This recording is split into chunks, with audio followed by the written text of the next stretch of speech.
So John begins his gospel. In the beginning was the Word, the Logos. The Logos was with God, and the Logos was God. And later, the Logos became flesh and dwelt among us, full of grace and truth. When he does this, he adopts a term and a tradition with an already rich Greek and Jewish history. Just in these couple of verses, there is so much implied from John that goes unnoticed by most Christians. It's a whole tradition that's implied here. 600 years before John, in 500 BCE, Heraclitus of Ephesus, this great philosopher, first introduces the idea of logos, and he identifies it with fire or ignited air. It's the one universal principle out of which the whole world comes. What philosophers call material monism. Justin and other church fathers later called Heraclitus a Christian before Christ. If we could mute our screens, I'd appreciate it. Thank you. In the 5th and 4th centuries BCE, Plato and Aristotle kind of minimize the influence of Heraclitus, and they preach a dualism with a transcendent and perfect God untouched by the imperfect material world. So Heraclitus talks about one unifying principle, and Plato and Aristotle minimize that, and they talk about a dualism. So which one holds sway? Well, in the 3rd century BCE, Logos reappears in the writings of the Stoics. And it's the Stoics who really developed Logos theory. God for the Stoics was the Logos, brought the universe to life and pervades it. The Logos brings the universe to life and pervades it in every part. They call it seminal reason, or logos spermaticos, the law of generation. It's what gives birth to stars. It's what gives birth to human beings. It's what gives birth to ideas, animating every animate being and inanimate matter in the universe, a concept which later influenced this fellow, Philo of Alexandria. God did not make the world as an artisan crafts his work, Philo says, but it is by wholly penetrating all manner that the universe is created and sustained. So there's not so much a creator God as God pervades all that is. The Logos is the ordering principle of the universe. It can be known in the rhythms and order of the universe, in its natural and physical laws, and it operates according to a universal ratio, ratio, not ratio, but ratio, where we get the word rationality. It's the Latin word for reason. The universe is intelligible, is what Philo says, based upon the Stoics and based according to Heraclitus. The Stoics made their gods personification of the Logos, especially Hermes, who they believed was the revealer of religion. By aligning your will with these universal and physical laws, natural laws, but also what we would call social, economic, political, and psychological laws, you achieve eudaimonia, the abundant life. What mattered for the Stoics was not what a person said or what they believed, but how they lived. To live the good life, the abundant life, eudaimonia, is a life lived in alignment with the Logos. And so, by the way, if you think about this rationally, each one of the 4 Gospels is different. Each one emphasizes certain points of view, certain themes. And even though in the Gospel of John, the only place the word logos is mentioned is in the first 14 verses of John, what is the only gospel where Jesus says, I came that you might have life and have it abundantly? The Gospel of John. It's based in this logos theology, this logos understanding that he picked up from the Stoics. The Hebrew scriptures used by Jesus and other Palestinian Jews of his time was called the Targum, a first century Aramaic paraphrased interpretation of the Hebrew Bible. So Hebrew, Chokmah, Aramaic, Memra, Greek, Logos. The word of God in the Old Testament is a creative act. So in Genesis 1, that John is picking up on, right? In the beginning, God created the heavens and the earth. In the beginning was the Word, according to John. Genesis and John are connected. So in Genesis 1, God says, let there be, and there was. His word was creative. Just by speaking it, the world came into being. Increasingly, as the Old Testament history evolved and as Old Testament theology evolved, the word Chokmah of God and the wisdom Sophia of God became connected. So here we have the famous verses from Proverbs 8. Wisdom is created, the first of his acts long ago. And so it's through wisdom, through God's wisdom in this understanding that God's word is spoken. So wisdom and word, Sophia and Logos, Sophia and Chokmah are connected together. So in the beginning, God created the heavens and the earth, Genesis begins. However, in the Targum's Aramaic paraphrased interpretation, the Bible that Jesus would have been reading, it reads about God's helper at creation. From the beginning with wisdom, the Memra of the Lord created and perfected the heavens and the earth. And the Memra of the Lord said, let there be light. And there was light by his Memra. On the seventh day, the Memra of the Lord completed his work which he had created, and there was Sabbath. In other words, this was Jesus's Bible. The Targum, the Aramaic, a paraphrased interpretation. In the Targum, the word Memra is doing, being, acting as God, yet we see that the Memra is also with God, a distinct essence apart from God. Do you see how this transition has happened? The Memra is God, but also apart from God. Notice this evolution that's taken place of the idea of Logos. In fact, the Memra is the one who rests after all of the Memra's work. So as John writes in his gospel, he makes use of this very Jewish understanding, right, of the Memra to introduce Jesus. In the beginning was the Memra. The Memra was with God, and the Memra was God, although he uses the word logos. But a reader of John's gospel would be thinking this. So that by the time of Jesus, you have two traditions that have developed that come together in the work of Philo of Alexandria, who's a contemporary of Jesus, who marries the Old Testament interpretation to Stoic philosophy, and therefore he marries together, he harmonizes Torah Judaism with Greek philosophy. So let me just, the Memra of the Targum is equal to the Logos of Philo.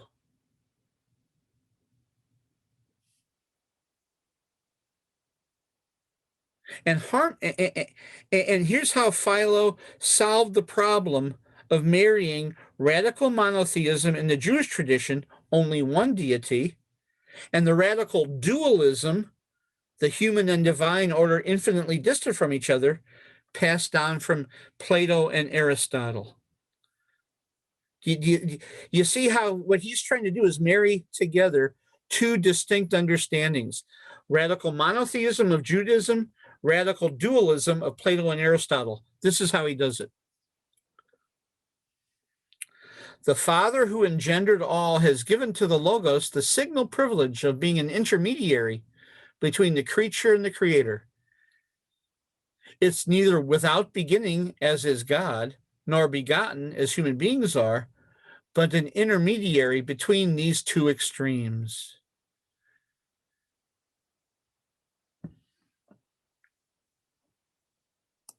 This Logos is what I'm trying to say is Logos has a history, right? This understanding develops within human philosophy.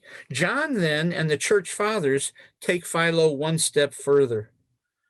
While they appreciate that Philo places the impersonal Logos as an intermediary between the human and divine, and remember, the Logos for Philo is the underlying order, the law, the natural and physical laws. The church fathers say that this Logos is no longer impersonal, but fully personal and fully unites the divine and human realms in his person as part of God's very essence. From all eternity in God, it takes the flesh in Jesus, who combines the human and divine natures together in his person. So let me simplify what I just said. Prior to this, the Logos for Philo united the divine and human realms together. What the church fathers decide to say, and that's very impersonal, right? It's about these underlying principles, laws, natural and physical, and all the rest. What the church fathers begin to do is they say, no, it unites the divine and human natures together, which is a different thing altogether. It's an evolution. So in the 2nd century, Christian philosopher Justin Martyr continues to develop the understanding of Christ as the cosmic Logos. Even centuries later, Christian thinkers simply assume the truth of Justin's arguments. He's born into a Greek family in Palestine in the year 100, and who, after a conversion experience, applies Greek philosophy to the Christian faith. In fact, he compares Christ with Socrates, a great hero of the Roman educated elite. But it's his dialogue with Trypho, the Jew, that he develops the most complete understanding of Christ as Logos. He says the Logos is God's spirit, a second God who becomes incarnate in Jesus.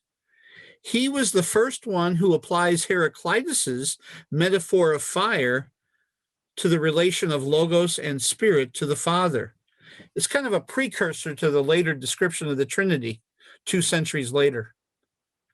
He says that the Logos's generation from the Father in no way diminishes the Father, like fire kindled from fire. Because, and this is a quote, that from which many can be kindled is by no means made less, but remains the same. And Tertullian, a contemporary of Justin, uses a different image. The Logos penetrates the world as honey does the honeycomb. So let's go back to Justin. You remember that Philos's Logos, commonly understood throughout the Roman world. I mean, this is a common understanding, this idea of Logos, is an intermediary principle between the pure divine realm and the impure material world.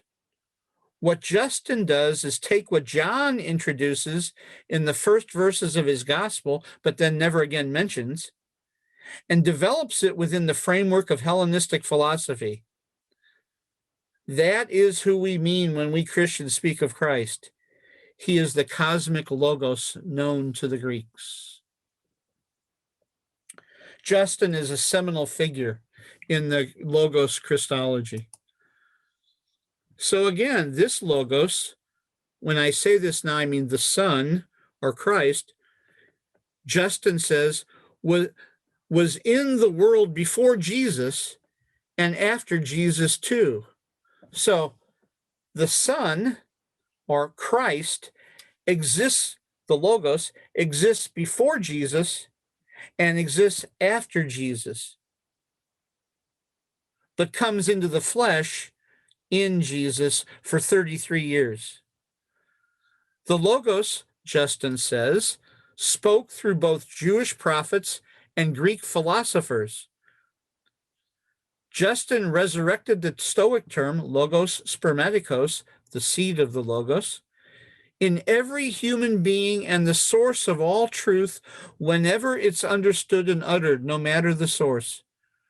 One of the most famous passages in early Christian literature, and maybe some of you have heard of this already, it's really famous in all the early Christian literature, appears in Justin's Apology 2, and expresses his view of the universal cosmic logos who is Christ.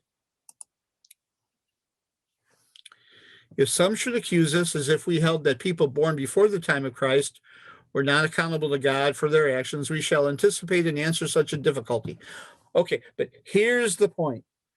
We have been taught that Christ is the first begotten of God, and we've declared him to be the Logos of which all mankind partakes. Those, therefore, who lived according to reason,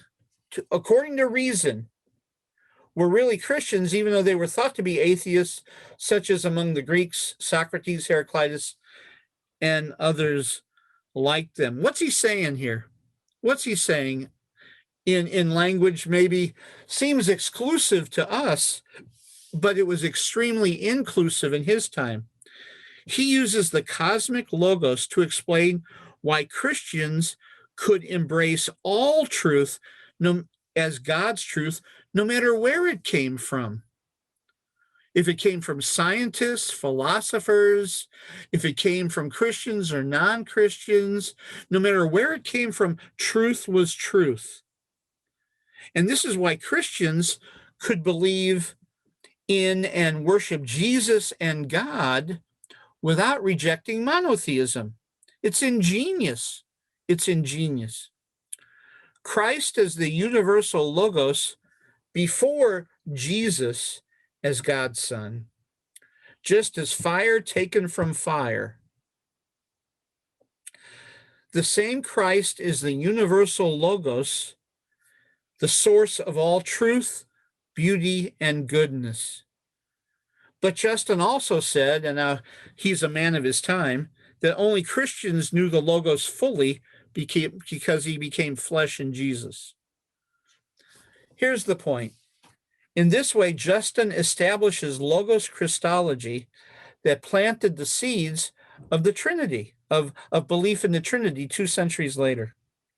And he was also able to include an appreciation of Hellenistic philosophy, because all the good things in Hellenistic culture, Greece and Rome, culture and thought, were rooted in the Logos, in Christ, in the Son, before he became incarnate in Jesus. He distinguishes Logos, Christ, the Son, those three are the same, from Jesus, who's a manifestation of those three, only 33 years on the earth. In the 3rd century, Origen continues to develop the concept of the Logos. The Logos is the instrument of God's creative activity through whom God created the world. So Origen says the Logos was the immediate creator, while the Father God was the creator in chief. The Father God designated the Logos as the immediate creator. The Logos is personal, wise, and living in such a way that God's wisdom is communicated with the world. Notice how I said that already. Now, again, you have the seeds of the Trinity. You have the Father God, who's the creator in chief, who designates the Logos as the immediate creator. But that's the way that God's Sophia, God's wisdom, or God's spirit, is communicated with the world. And so, as such, it's the spiritual energy that founds and creates the harmony of the Christian community, what he calls symphonia. I know some of you know this, but symphonia just means it. We think of it means symphony, right? You know, harmony, and it can mean that in Greek philosophy, but it also means drum, or it means koinonia, the symphonia or koinonia of the entire cosmos, which later theologians develop as the musica universalis, the harmony of the spheres, from Pythagoras 8 centuries prior. All this is an attempt by Christian theologians to connect prior Greek philosophy, the science of the day, with their Christian faith, trying to build this bridge. So the Logos, the one universal, generative, rational, ordering, intelligible, cosmic principle, appears within time and in the flesh as the earthly Jesus. That's what they say. Which means that Christ as Logos is present in every created thing, in every human being, as a function of the mind, of reason, which further means that as rational beings, whether spoken or believed or not, every creature, as they exercise their capacity for reason, can know the divine Logos as an intrinsic part of the cosmos. So I know I've said an awful lot. I'm going to show you a slide that summarizes it all, and then I've got a closing thought. So I'm going to let you just look at that for a minute.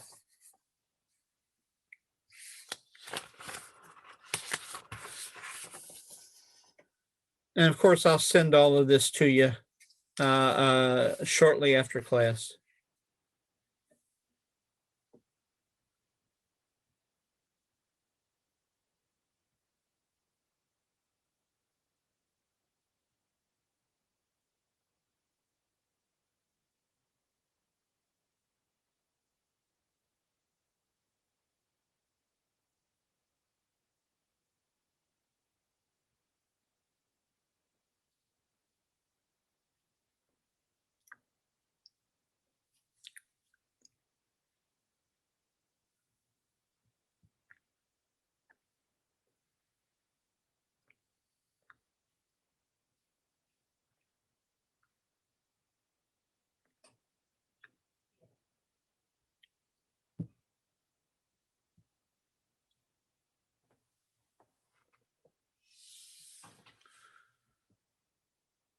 It moves from impersonal to personal to deeply personal.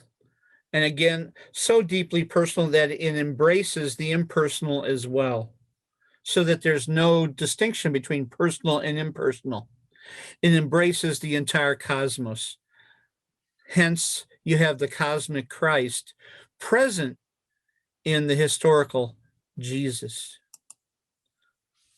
So let me just close with a final note. I think the church fathers get an unfair bad rap. People say that they create the Christ of faith that doesn't have much to do with the Jesus of history. And for fear of beating a dead horse, I'll simply repeat what I've been saying the last 4 weeks. We don't know much about the Jesus of history, because what we think we know from the Gospels are already theological interpretations. So when I hear people say, well, I want to go back to the Jesus of history, I don't know what that means. Because our Jesuses of history are really our Christs of faith. So just as the evangelists created a Jesus within their own contexts, and just as we created Jesus that fits our own personal needs, as well as our own post-Enlightenment, postmodern philosophical frameworks, that's what the church fathers did too. They created a Jesus from the Hebrew scriptures married to Greek philosophy. So if we're historians now, no matter what our particular religious predilections, we understand the church fathers within their context, not ours. They didn't simply create their Christ of faith out of thin air. That's a bad rap. But like paleontologist priest Teilhard de Chardin,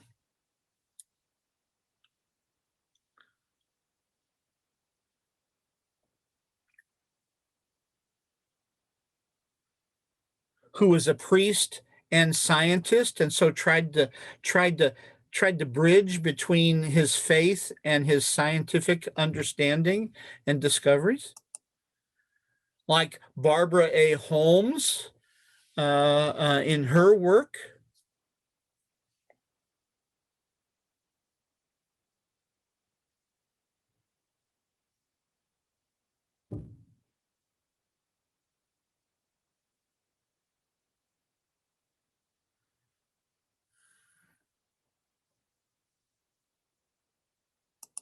Like one of my heroes, Father Thomas Berry.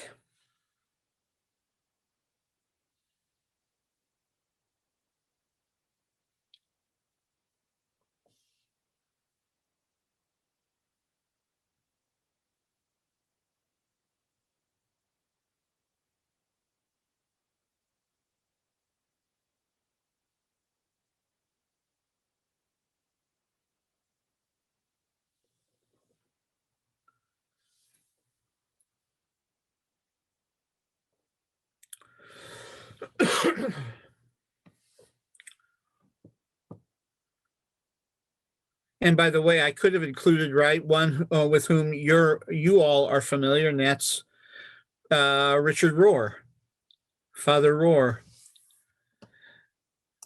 The church fathers were thoroughly modern people of their time who stood within the philosophical and religious traditions of their day, trying to find a language and set of metaphors and images that would build a bridge between their deeply held faith and their prevailing culture. The problem doesn't lie with the church fathers. They were speaking from within to their culture and in the language and images of their time. The problem lies with us, those who want to codify and uncritically place and cement the languages, images of 17, 1800, 2000 years ago in our day without any reinterpretation for our time.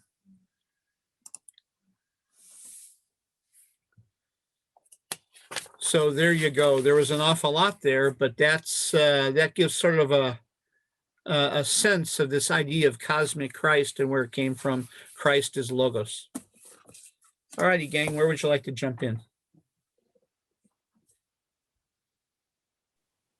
Michael, just out of curiosity, when do they suspect most of the Old Testament was written? I mean, I know there's a lot of books there, probably over the years, but I was just curious because I didn't notice a date on that one chart. Well, the Targum, of course, is this Aramaic reinterpretation that begins 100, I think, BCE and through Jesus' time. The Old Testament in Hebrew is written anywhere from what are the dates that are normally given? I usually date it from David 1000 BCE. Okay. To about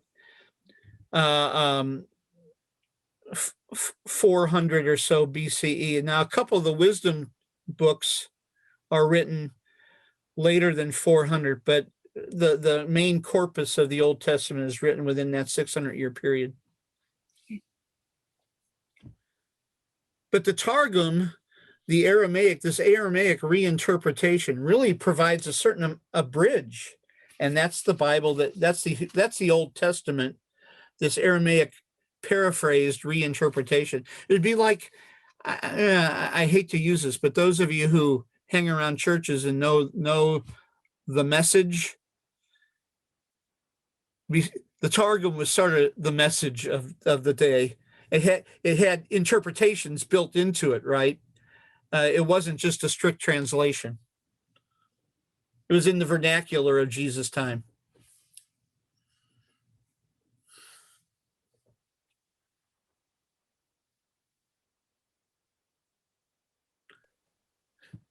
This takes me back to my roots because this is where I spent a good 2 to 3 years of my early life immersed in the first 4 centuries, 3 to 4 centuries of the Christian world. So I spent a lot of time in patristics back in the day. Quentin, it looked like you were going to say something and I cut you off there. Were you or not? No, just thinking when you said harmony, that started me thinking, and how Pelican started the chapter and so forth. And of course, the thing that we always say, there's nothing new since the Greeks or since the ancient thinkers. But I just see a tie with modern lexicon, if you wish. When you talk about harmony, it's was mentioned a couple of times that I'm just doing it by page here. I hate to do that to you, but on page 64, that was mentioned, and on page 65 also. But harmony was described. Turn there. Show it. Take us there. Okay, it was described as harmony is the binding together of atom and galaxy. And what immediately jumped in my mind is the unified theory by Einstein. So there's a harmony there. And Hawking. And Hawking, of course, yeah. And following, then it was stated before that nothing was done without reason. Obviously, there was reason, and there was no chance involved. And that harkens, in 20th century language also. And then at the very beginning of the book with Pelican, quoting Whitehead, I think it was, wasn't it? That, and this is the transition, is the interesting thing he said there. He's talking about the same thing, that scientists, and he is a scientist, trying that perfectly defined manner that was followed. And I keep bringing up this anthropic principle, that we exist as because we followed the laws of the universe, and only because of that, and it became matter and consciousness and so forth. And if that's true, then our existence proves how the universe came, because those laws had to be followed exactly. If there's any deviation, in life as we know it doesn't happen. Well, all of that was described in this harmony with the ancient thinkers. Is just a beautiful connection. It really is. And I think that's what you've said for as long as I've listened to you, Michael, that, you interpret the ancient thinkers in modern sense. They were dealing with what was dealt them at the time, and just came remarkably close to what we're thinking now. And what we have now is the wherewithal to understand our consciousnesses. Our ability to understand and gather information is just underlining what they're saying, and I think that's a beautiful thing. But even Whitehead said that we have to rely on God. So the tentacles of God, are still reaching out there. It's not just an allegory, and that. But I think, of course, when Whitehead made that statement, looking up in the back, that was 1925. That was 100 years ago. And look what we've come up with in the last 100 years. And with these laws of nature that we talked about, I mean, we know what's inside an atom now, or what makes up an electron. And, and I keep talking about all the constants and so forth too. And this is a Hawking quote. And I know you get tired of me saying this all the time, but God gets, according to Hawking, God gets pushed further and further away. And he said, if there is a God, it's the laws of nature, it's the laws of the universe. So that's what was just striking me, I don't know if you can put a hook in that or not, Michael, to get me off the stage here. Well, let me, I want to let other people jump in. Let me just respond quickly. Of course, Hawking is speaking, I would encourage you, Quentin, to look up Whitehead's God and see what he means when he says that. That's okay. Uh, second, Hawking is dealing with a particular understanding of what God is. So I I'm more and more I'm trying to find other language than God language, because God has so much baggage associated with that particular term. So I'm always having to try to figure out a way to unpack what that term means, not just when you use it, but even when I use it. I think Hawking is right that God, at least a particular understanding of God, gets pushed further and further and further out into irrelevancy. However, I think you could make the argument that a different understanding of God gets pushed deeper and deeper and deeper and even more pervasive. Now, Quentin, you might prefer to use the word beauty, or you might prefer to use the word ultimate truth than God, just because of your history and your journey. But I guess what I would say is that that's one of my responses. Just what do we mean? Not just you, but all of us. And maybe the word God for some of us isn't as helpful anymore. The other thing I would say is, I'll repeat what I said at the end. The Logos continues to develop and evolve. Human beings are the ones who haven't evolved. I mean, humanity has evolved, but the Christian faith hasn't evolved, right? I mean, there are a few like Teilhard, like Father Rohr, like Thomas Berry, who want us to understand the cosmic dimensions, how science, the hard sciences, the physical sciences, the sciences of human consciousness, and religion all work together to understand this universal spirit, or this universal reason, ratio, right? Unfortunately, most churches, most religions, not even Christianity, most religions haven't. And that's the problem.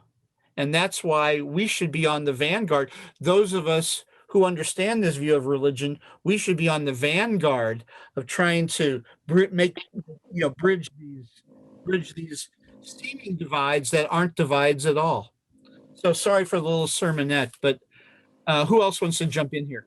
Thank you, Quentin, very much. And by the way, the harmony that you referred to, right? The musica universalis, right? The harmony of the spheres, all the way back to Pythagoras. And we brought up Pythagoras last time, didn't we? In the golden mean, right? Mathematics, right?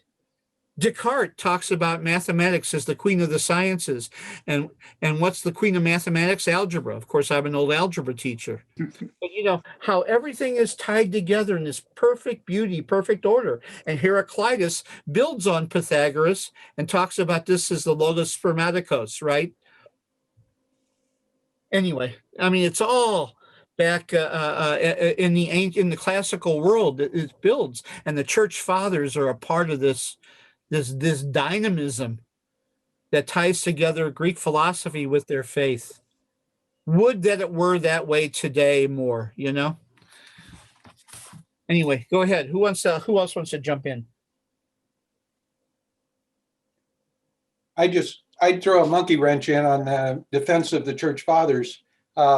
Last hour, we talked about censorship and the elimination of the Gnostic ideas that transpired about the same time that the church fathers were integrating the Greek ideas into Christianity. And by that, I mean the Gospel of Thomas and the other Gnostic writings, the Gospel of Mary and all of those. And I became fascinated with them, and Elaine Pagels has done some scholarly work on those that became available after 1945 when they were discovered in Egypt. So, but the church fathers were very successful in eliminating those writings for, you know, millennia and a half. So, and the thoughts that were behind them. So, Well, there's no question, Terry, you're about 1,000% right on that. Uh, uh, and there's no, I mean, there's no excuse. I mean, in terms of just their methods and the censorship and that. I would say this. I'm not much of a fan of the Gnostic writings because of their radical dualism. They became kind of a fashion for a while, and it's kind of fashionable to go back to. Now, the Gospel of Thomas is different because the Gospel of Thomas builds upon this idea of, and Terry, you're really good about quoting the Gospel of Thomas to us, because that one has this radical monism, pick up a stone and I am there, in other words, this all pervasive presence of God in all things. Most of the Gnostic Gospels, most of the Gnostic writings are not. You've got these two, an evil God battling a good God, and there's this kind of dualism that becomes very, very dangerous instead of this one unifying principle.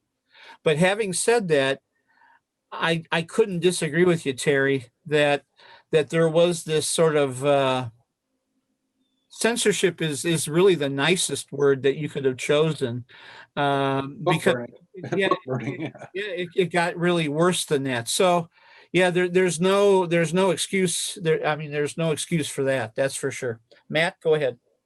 I just want to build on controlling the narrative is the cosmic Christ. A lot of it's developed before Constantine, but then what gets carried forth takes empire and yokes it to cosmic Christ. And I that's my struggle. And that's where I can't get past kindergarten 101 on this one.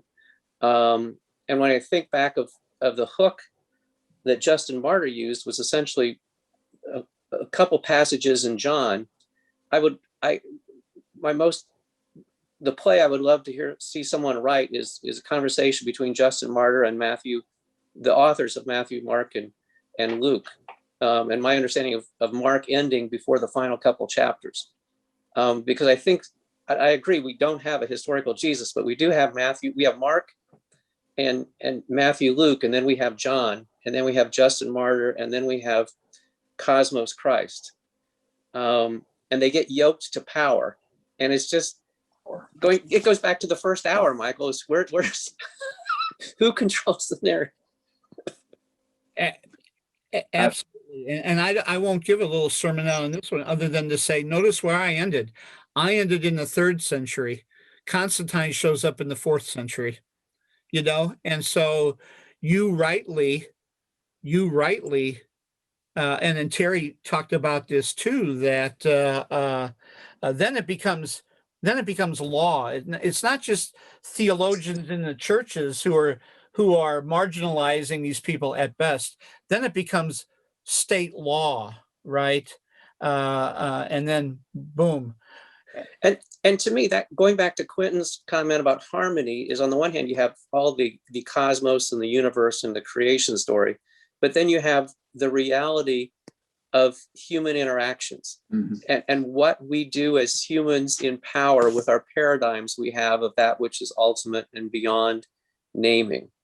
And that's where it gets really mucky and continues to this day to get real. There's not a single faith tradition that hasn't done good, but also hasn't done evil, in that taking away from the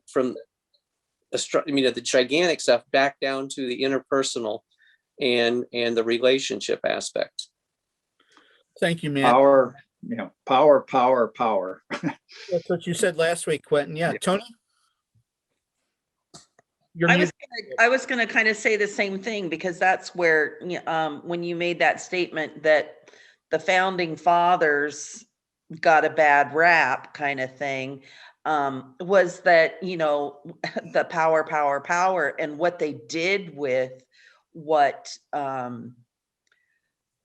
with what they perceived things should be in that, for I don't know how many, I mean, I don't know how far back this goes, but to me, when I was growing up, this whole, somebody mentioned relationship, this whole concept of me directly having a relationship with God, and not having to go through a priest or an intermediary is kind of a new thing.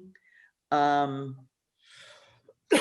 mean, not new. I think it's been on the fringes, but it's not what the powers that be taught people. So I kind of, and then I've always had a problem with the Trinity, in that I really think of it more as a quadrifoil, or a um, four-leaf clover, because if God is in us and in Jesus, and Jesus is in God, and we're in God, and da da da da da, and God is in everything, then that fourth leaf should be us, or everything. So anyway, that's all I had to say. Thank you for that, Toad. I'm sounding more and more orthodox all the time, although I'm not. But the Trinity gets a bad rap too, um, because it's been so particularized. But in the early centuries, this becomes such science and the natural and physical laws. I mean, I started hinting at it today because the Trinity is not fully developed yet, but the hints are already here in this idea of the Logos as universal reason, and the Spirit, the animating power of this universal reason as it brings things to life. That gets morphed into the Spirit in later Christian theology. But if you look at the early Trinitarian writings of the Cappadocians, for example, they talk in these more general terms, but it's only in later in church history that things get nailed down so much that you got to have a divine personal creator God. I mean, if you think about it in these more cosmic terms and these energies rather than as beings, as supernatural beings, if you think of them as energies and universal ratio, laws, reason, rather than personal beings out there supernaturally, a lot of these doctrines that we've just sort of shuffled off to the side as progressives or as moderns, we could kind of, if not adopt them, at least begin to understand them more. And the other thing I would say, Tony, and I don't want to dominate here, but Terry recommended us to go back to one of the real giants of 20th century and early 21st century, and that's Elaine Pagels. But, in her great work, Karen Armstrong writes about the Great Transformation, and Robert Bella and others about the axial age. And Terry, I thought you were going to go, this is where I thought you were going to go, that what happens between the years 800 and 200 BCE? This axial age all around the world, not just the Mediterranean world, but in China, in India, in the classical world, in Palestine and in the Middle East, you have the beginnings of the real denigration of women and the role of women. And so in the early, remember when I talked about religion before Adam and Eve a few years ago, and talked about the goddess traditions, and the all pervasive, understanding of mother images, not literally, but that we come from the earth and move back to the earth, and these feminine images of ultimate reality that gets shuttled off to the side. And when that gets shuffled off to the side, also a more egalitarian view of the world gets shuffled off to the side, and the hierarchical view gets imported. So all these things happen at the same time, and they get codified in the axial age in all the world's religions of the time. And so Christianity is an inheritor of that as well, coming out of its Jewish and classical roots. So I'm not wanting to make these folks angels, but because they're people of their time, and they had blind spots, and these were real negatives. They imported hierarchy and a denigration of women, and the denigration of the other, as Terry pointed out. So I thought that maybe, Tony, you were going there, and I thought maybe Terry was going to be going there earlier. Who else would like to jump in? This is Judy. Tony just talked about the Trinity, like she felt like there should be a fourth, which includes the person. Richard Rohr's book about the divine dance addresses that, I think, extremely, extremely well. It's been a while since I've read it, but that's one of the things I do remember is that he goes into, you've got the three for the Trinity, but then there's always a fourth, and that's the person, which I thought was fascinating.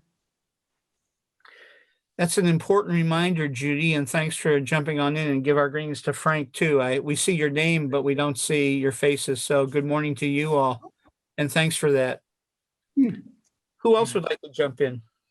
While we're on the Trinity, it's interesting to me. It's kind of jarring to me that that was created to be an act of faith, that only God could understand these mysteries.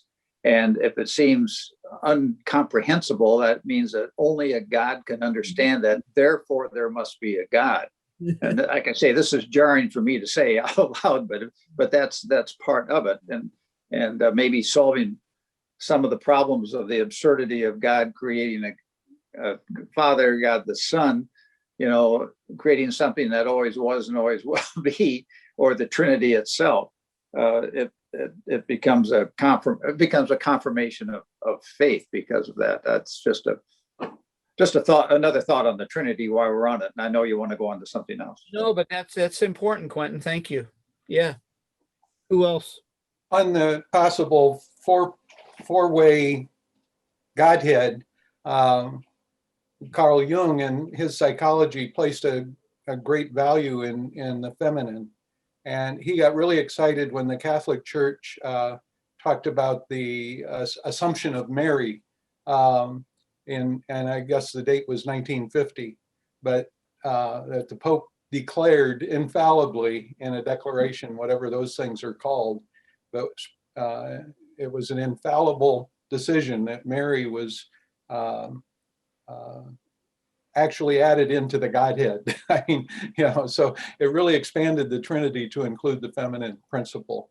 And I see Quentin shaking his head, but it was apparently in 1950. It was one of those Catholic Church things that got a lot of pushback. It was an encyclical, but I don't think she was assumed into the Trinity. She was assumed into heaven. She didn't ascend into heaven. She was assumed into heaven. She couldn't do it herself. Right. She was taken up bodily into heaven. Yeah. I mean, that's my take on it. Yeah. Thanks, Tony. And I always assumed that. You're muted, Tony. Tony. I always assumed that there was a feminine in God because of Sophia. Wisdom. Here, thank you. Yeah. Here's the point. Here's and this is what we get. We in our day. Lee, by the way, Lee, did you want to say something? Did I see your hand up earlier or not? I don't want to pass over you. Okay. Most of us grew up in a world that has literalized all these things, right? that has made God into a supernatural being, that we, I mean, that this has all become like part of a supernatural realm. And so that's kind of how we grew up and even what we hear today. One of the beauties of going back to these early writings, and maybe it's an unintended consequence or an intended consequence on Michael's part, but it's to remind us that, number one, early on in the Christian movement, these were energies. These were energies and forces, not beings. When we talk about God, but the other part is it, we haven't. Again, the problem has been with us. We have acted as if these things were cast in cement, and so categories, psychological, philosophical categories from 2,000 years ago, have to be ours today, rather than understanding that how powerful they were in their day. And so what's demanded, what's asked of us in our day is what was asked of them in their day. And that is, okay, in our day, if we got in a room, we're not going to call it the Council of Nicaea. Let's call it the Council of Spath and Fort Wayne. And we sat around the table together and met for, a week or two. How would we, what language, what metaphors, what images would we come up with to characterize ultimate reality? What metaphors would we use? What categories? Coming out of a post-enlightenment, postmodern, right, pluralistic, world with a cosmic understanding, right? We've traveled to the moon and back, and all the rest. What are those images? And so the Father, the Son, and the Holy Ghost, as I learned when I was a kindergartner, they may not be the most helpful for us anymore. They might be if we try to stretch our minds and think of them in metaphor, but maybe there are other images that are demanded of us in our day, and not even to think about a God as a being, but as ultimate reality of all pervasive truth, goodness, and beauty.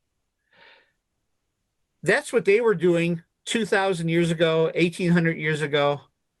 And so logos spermaticos, I mean, that really speaks to me even today. But what about us in our day? And that's worthy of giving some consideration to, I think.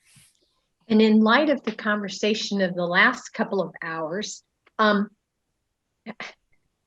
how can we know that sitting in this room for the next couple of weeks and contemplating this is actually original thought and our own growth and development unpolluted by outside forces? I mean, I feel like almost now,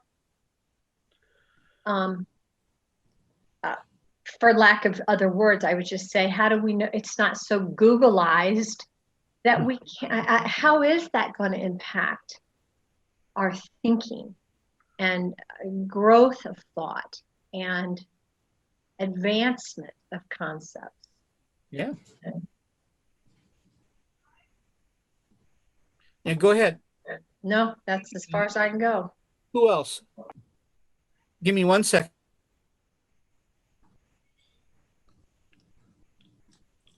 Linda, you have to answer that question. Now, come on. Well, I guess I feel like we do not have the freedom of thought that some of those who lived 1,000 years BCE had.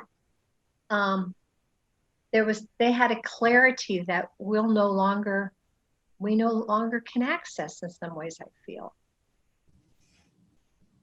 Or we can't trust our mind's own ability to access thought free of interference. I would kind of disagree. I think there was a prism that everything was filtered through, and that was what we've been talking about, that everything had to kind of fit into a God concept. And I think that would really distort freedom of thought. And I think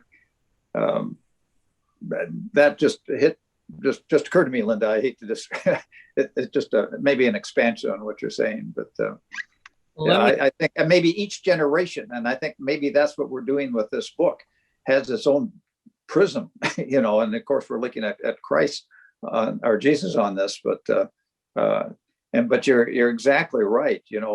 Our decision making is only as good as the information that we get and the sources that we have, and the more sophisticated we are on our sources, the better information we get, the better decision we make. And if that information is distorted, we cannot come up at the end ABC with good decisions. I think you're just straight on right there. And the distortions now are, I think maybe where we get together are probably much more profound than that they had then, and therefore they had a clarity that we don't have. I really appreciate that thought, and but there are always forces existent there, and of course, where we have the absolute source that we can trust implicitly is Michael Spath, so we all have that together. So there you have it.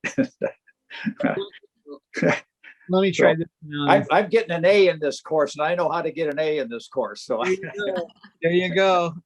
I think one thing to always remember is that we're looking at a pre-literate culture through the eyes of a very few literate people, and that today we have a much higher percentage of people who have access to books and literature, and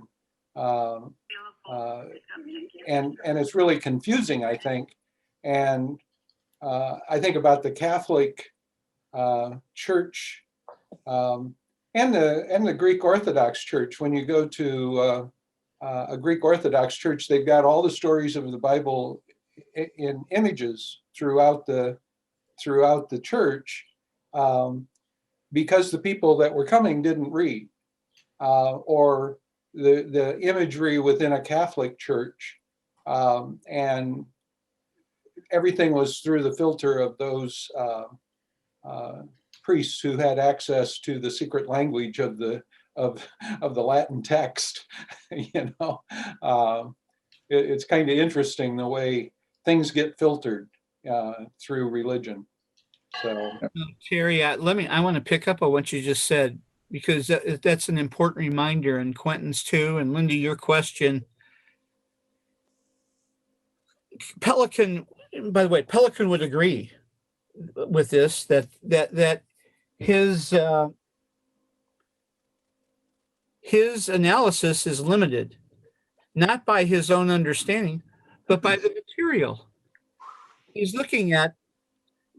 Because this Jesus, the subtitle, his place in the history of culture, by necessity, it's Western culture. Because that's where most of the Jesus tradition has developed. Not all, but most, for most of its 2,000-year history. Again, not all, but most. You remember, so in our day, if this Council of Spath in Fort Wayne got together and tried to say, well, what images would we use? What metaphors would we use? Categories to understand ultimate truth. We would bring in images, metaphors, categories of Eastern traditions. And so those of you who happen to be in my class on Sunday morning, when we talked about the Lotus Sutra and the Heart Sutra, the Lotus Sutra was written at the time of Jesus in India. The Heart Sutra, which I return to, like I mentioned, I return to a dozen times a year, right? Gate, Paragate,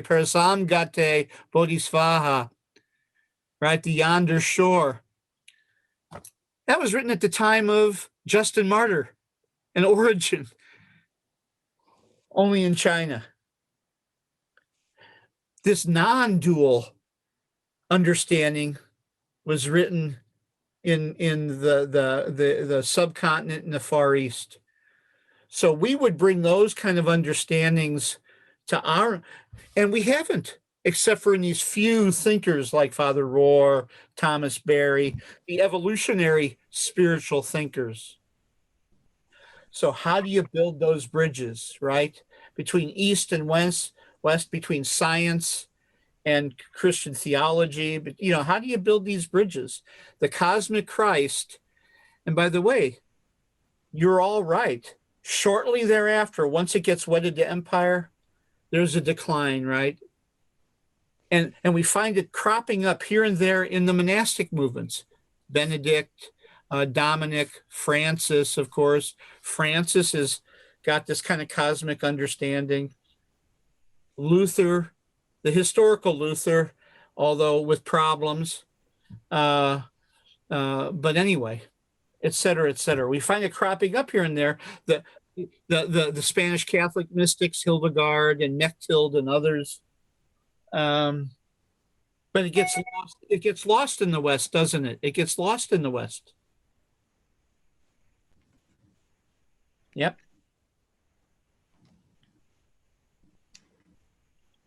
Who else? Janet, you unmuted yourself. What do you want to say? I see the wheels turning. Oh gosh, I did not mean to unmute myself, but Todd's smiling.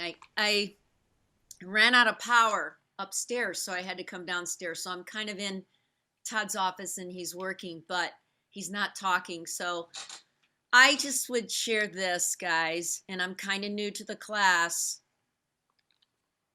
I have delighted in opera, Italian opera. I have attended a number of masses in cathedrals in different languages and in the States in Latin. I have understood very little, but felt a lot. And that's where I am today with you all. Just saying. I appreciate the conversation. I have, yeah. But it is fairly foreign. It's fairly boring? Foreign. No boring. No, I'm delighted in it, but I couldn't kind of go with it. I am so contemplative. I am mired in that contemplative. So when I hear my dear sister here speak of what are we to do with all these sources? How can we know? How are we to know? I appreciate all that. It makes it more difficult to be still in that environment, no doubt.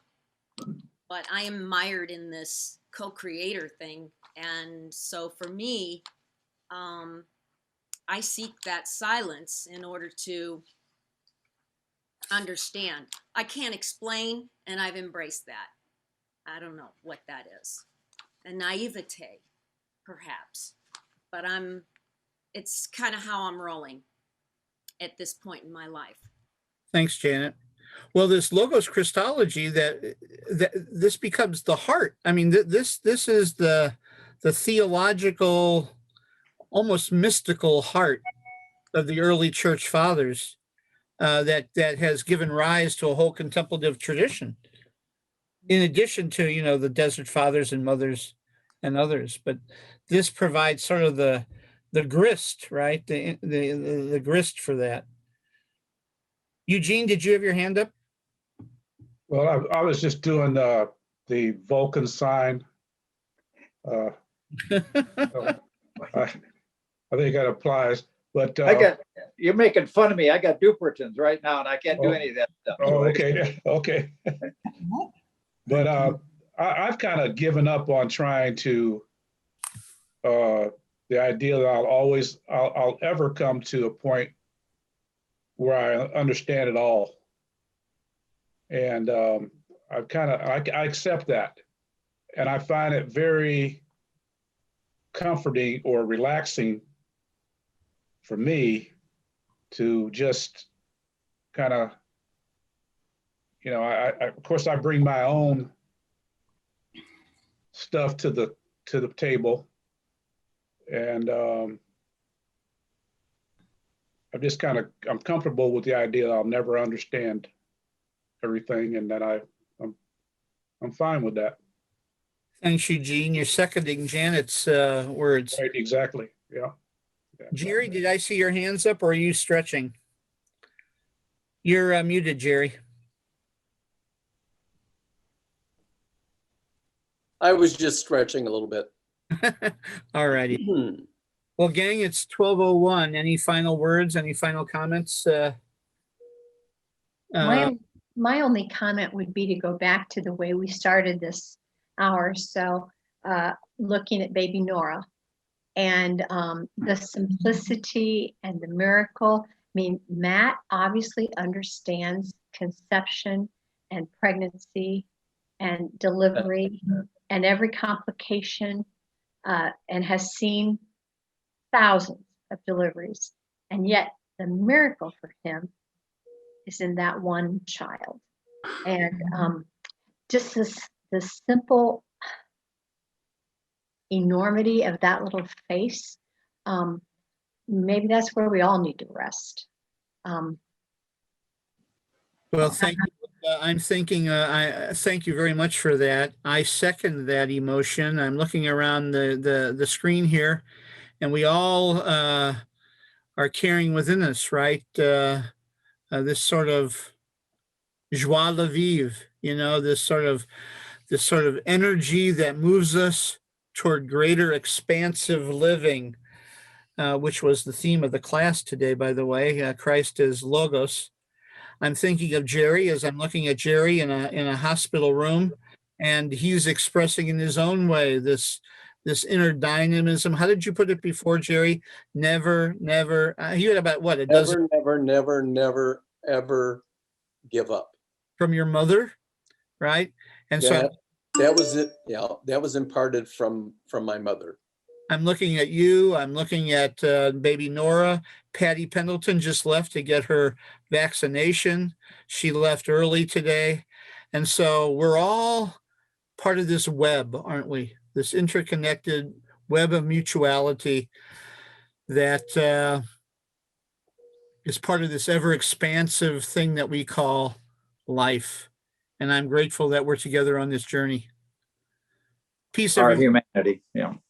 Yep. Thanks, Quentin. And part of the life, and part of the life of the planet itself, right? The part of the life of the planet.